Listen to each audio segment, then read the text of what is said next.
अस्सलाम वालेकुम जी, मैं तेरीम काजी आपकी खिदमत में हाजिर हूँ और आज एक नया मौजू लेकर आई हूँ। जिस हवाले से मैं बात करने चाह रही हूँ वो थोड़ी सी तकलीफदेह है, कुछ दुख के साथ उसका ताल्लुक है, लेकिन ये बात हमारे माशरे में मौजूद है और इस बात से हम लोगों की जिंदगियों का कहीं ना कहीं पाला जरूर पड़ रहा होता है। अच्छा, हुआ कुछ यूं कि कुछ दिन पहले की बात है कि हमारे एक अजीज हैं, बड़े अच्छे जानने वाले हैं, उनसे एकदम से गुफ्तगू का सिलसिला चल रहा था तो सवाल आया कि कैसे चल रही है आपकी फैमिली लाइफ। तो उन्होंने बताया कि उनकी तो फैमिली लाइफ खत्म हो चुकी है। That was very shocking for us कि कैसे ये सब कैसे हुआ।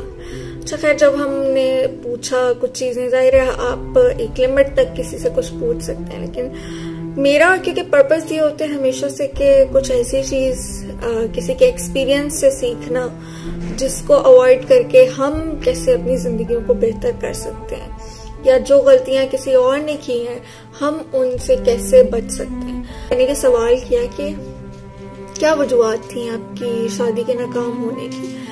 तो उन्होंने कहा कि कुछ पॉइंट्स उन्होंने हमारे सामने रखे जो कि बड़े अलार्मिंग भी हैं, बड़े तकलीफदेह भी हैं, लेकिन अब वो फैक्ट्स हैं। अच्छा, मैं फैक्ट्स आपके सामने पेश करने जा रही हूँ। एक तो उन्होंने कहा कि हमारे यहाँ जो शादियां होती हैं उसमें 30 से 40% भी रोल लड़के लड़की का खुद नहीं होता।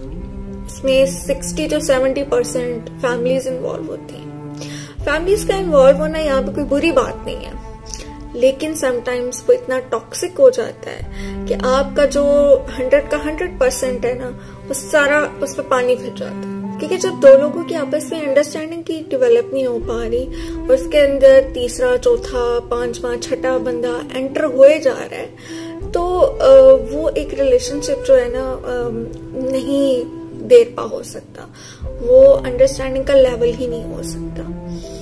फिर एक और बात उन्होंने जो कही कि हमारी एक बहुत बड़ी गलती ये होती है कि हम अपने दोस्तों को अपनी पर्सनल लाइफ के हवाले से बता के उनसे मशवरे लेना शुरू कर देते हैं।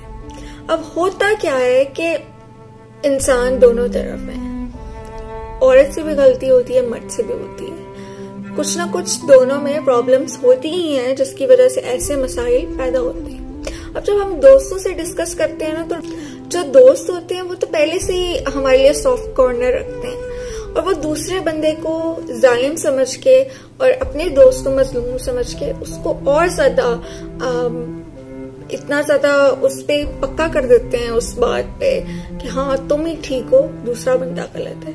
अब इससे होता क्या है कि हम साइकोलॉजिकली ये समझ चुके होते हैं कि हम ही ठीक हैं, दूसरे बंदे में ही खराबी है, और ये मसला सबसे बड़े मसाइल की जड़ है, क्योंकि इससे हम लोग दूसरे को स्पेस ही नहीं देते। शादी के रिलेशनशिप में स्पेस बहुत ज्यादा जरूरी है, मर्द का औरत को देना और औरत का मर्द को देना। अब जब स्पेस ही खत्म हो गई है, जब आप दोनों किसी एक पॉइंट पे इकट्ठे होने पे, किसी एक पॉइंट पे बात करने के लिए एग्री ही नहीं होते, तो आपका रिलेशनशिप कैसे चलेगा।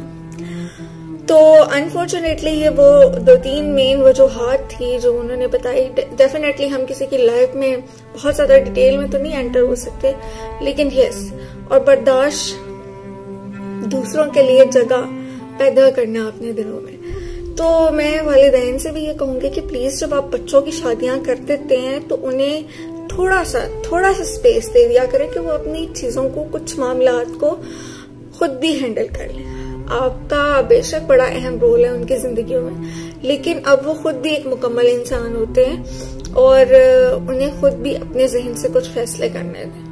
अगर आप इस तरह की कोई चीज देख रहे हैं, आपके इर्द गिर्द हो रहा है और आपको लगता है कि कुछ पेरेंट्स ऐसा इन्वॉल्व हो रहे हैं हद से ज्यादा किसी की जिंदगी में, तो कोशिश करें कि उन्हें समझाएं, उन्हें बताएं। ये हमारा भी फर्ज बनता है कि हम किसी के लिए, चलो कुछ अच्छा दुआ तो हम करते ही हैं, लेकिन अगर हमें कोई थोड़ी सी स्पेस मिलती है, हम अच्छा कर सकते हैं, तो हमें जरूर अच्छा करना चाहिए।